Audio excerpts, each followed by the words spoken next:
So या chairs बद्दल थोडी माहिती द्या ना. ह्या चेअर्स ज्या आहेत म्हणजे आजकाल घरात ते डायनिंग टेबल उंच करतात 3 फूट 3.5 फूट त्यांच्यासाठी बार चेअर म्हणून पण वापरले जाते.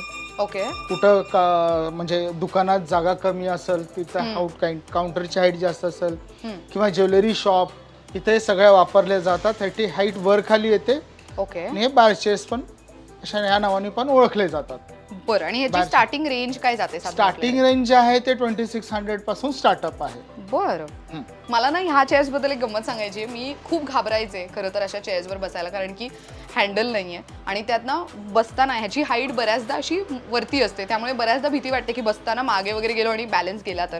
पण नाही, त्याच्यावरती बसण्याची एक वेगळी पद्धत आहे, तर ते मी थोडंसं असं शिकून घेतलं. पण I think this is super comfortable आणि सिटिंगसाठी पण जी सीट आहे ती पण मस्त आहे. आणि अगेन ह्याची हाईट वाढवू शकतो आणि कमी करू शकतो ना. सो हे आपण एक वाढून बघूयात हाईट. एखाद्या चेअरची हाईट वाढून दाखवा ना.